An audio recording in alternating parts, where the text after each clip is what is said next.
د خان لالا په نوم مې یو ورور په یوټیوب کې پوښتنه کړې چې د طالبانو حکومت خو راغی د افغانستان اسلامي جمهوریت چې کوم و هغه سقوط وکړو یا هېواد یې پرېښود.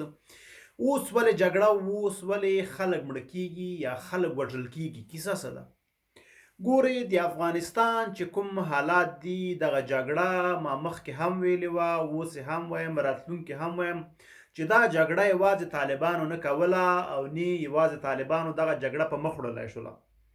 د افغانستان د جګړې تر شا د نړۍ د ډیرو هیوادونو لاسونه دي. اول خو د امریکا او هغه هیوادونه چې وسلې جوړوي د هغې لاس د دې په خاطر ده چې په دغسې هیوادونو کې چې ډیر مذهبي خلک ولري جګړې وسي تر څو خپلې وسلې هلته امتحان او خرڅ کړي. دا د هغو هیوادونو کار ده کوم چې بزنس کوي، کوم چې له افغانستان نه کوم مقصدونه لري، هغه د هغو هیوادونو کار دغه ده. دوم بیا د هغو هیوادونو کار چې هغوی د وسلې بزنس نه کوي خو ولې هغوی عام بزنس کوي. کله چې ته عام بزنس هم کوي ته هر څه جوړولی سي خو ته باید بازار موندنه وکړې. بازار موندنه چې ته کله کوې نو د دې لپاره باید یو هیواد یا یو کمزوری ملت ته همیشه په تیاره کې وساتي، له تعلیم نه لرې وساتي، په جګړه کې وساتي چې هغه دې ته وخت او چانس پیدا نه کړي چې خپل ځان نه یو څه اختراع کړي، خپل ځان نه یو څه جوړ کړي او هغه په خپل هیواد کې وکاروي. نو دا د چین کار ده. چین تر ډیره پورې د نړۍ په هغو هیوادونو کې چې اقتصاد خراب ده، تعلیم کچه ټیټه ده او خلک یې یو څه ډیر مذهبي دي، نو په هغو هیوادونو کې پټه لاسوهنه کوي. هغه لاسوهنه د دې لپاره کوي تر څو دغه ځای کې خلک په جګړه بوخت وساتل سي، خلک مصروفه وساتل سي، نو د دوی د پرمختګ مخه ونیول شي او د چین چې کوم ارزانه سامان ده هغه په هغه هیواد کې په ډیره ښه بیه وپلورل سي یا خرڅ سي. دا شوه دومه.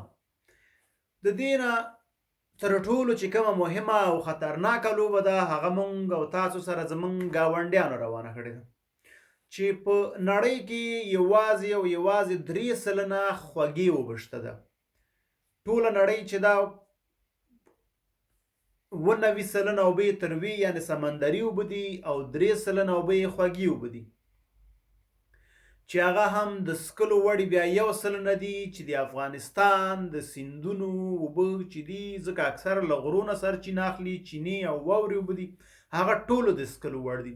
نو موږ او تاسو هغه اوبه لرو چې هغه 1% په نړۍ کې پیدا کېږي، یعنې دا د اوبو ډیمنډ ورته وایي، د اوبو سره زر ورته وایي، دغه له موږ سره دي.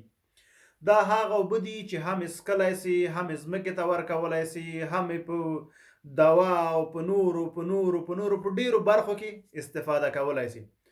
دغه اوبه چې موږ او تاسو نه پاکستان او ایران ته په ډیره مفته یعنې په ډیر داسې یو څه باندې روانې دي چې څه درته ووایم، یعنې بیادبي دې معافي، بیادبي دې معافي، دا داسې روان دي لکه یو څوک چې موږ سره غلط کار هم کوي او موږ پورې بیا خاندي هم.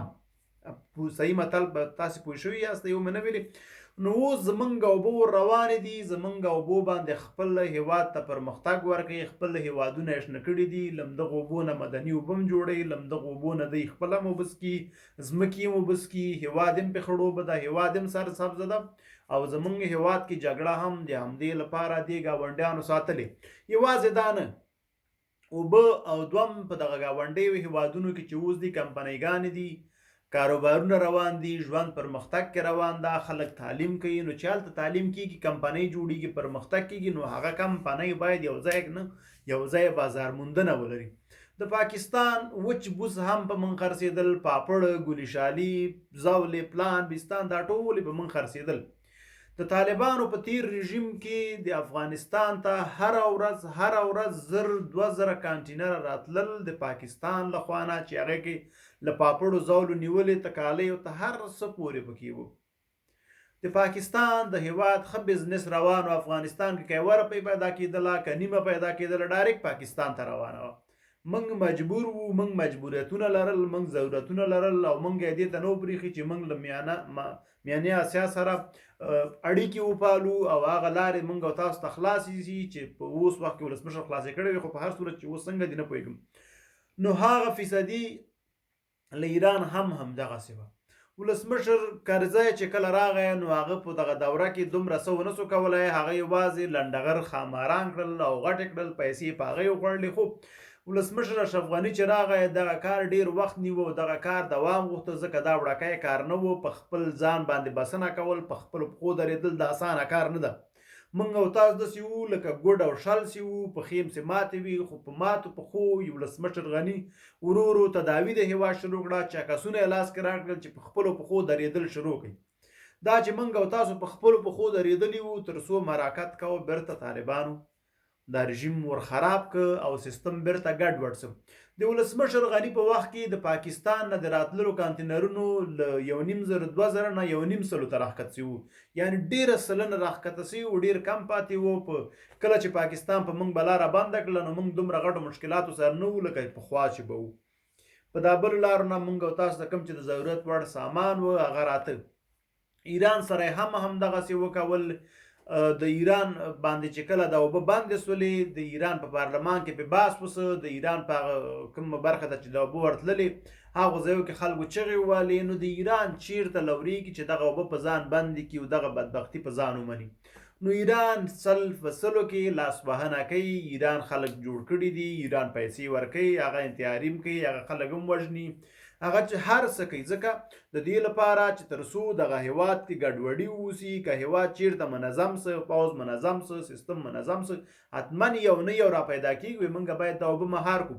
او پاکستان ته خو تر څو دغه چانس موږ ته بیخي لاس ته نه راغلی، ځکه پاکستان دومره قوي لاسوهنه په افغانستان کې لري، دومره قوي هغه ریښې په افغانستان کې لري چې موږ او تاسو د کونړ، د لغمان یا د کابل دا کوم سیند چې ور روان ده په پاکستان ته ورځي، دغه موږ او تاسو مهار کړی وای، په دغه بندونه جوړ کړي وای.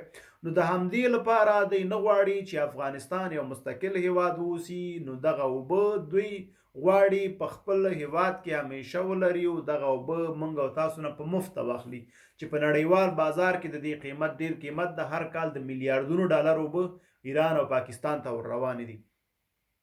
دغه دوه هېوادونه موږ او تاسو اکثر په جګړه کې ساتي او ساتلي. درېیمه بیا د افغانستان خپل سیاسیون چې کوم و په افغانستان کې، دوی د خپل د قدرت ساتلو لپاره او د ولسمشر اشرف غني د بدنامولو لپاره هم کسان ساتلي وو چې جګړې به یې کولې، هدفي وژنې به یې کولې، دغه څه ورته وایي بمونه چې چسپکي ورته وایي، دا به یې ښودله. د دې لپاره تر څو دوی دغه حکومت بدنام معلوم کړي چې د حکومت ناکام ده او قدرت دی ته په لاس ورسي.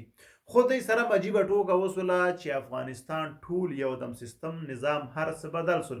دوی هم اوس حیران پاتې، داسې ښکلي ښکلي کورونه ترې پاتې سول.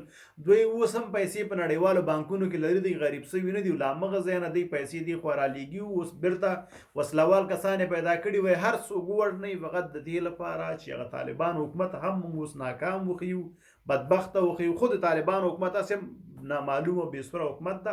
په هر صورت نو دغه 3 سترې یا 4 سترې وجې دي چې افغانستان کې اوس هم جګړه روانه ده او شاید تر ډیره روانه اوسي، تر څو خلک تعلیم ونه کوي، خلک پرمختګ ونه کوي، جګړه به روانه اوسي. یو د غټو هېوادونو چې وسلې جوړوي، د وسلو د امتحان لپاره او د وسلو د خرڅولو لپاره افغانستان کې جګړه ضرورت ده.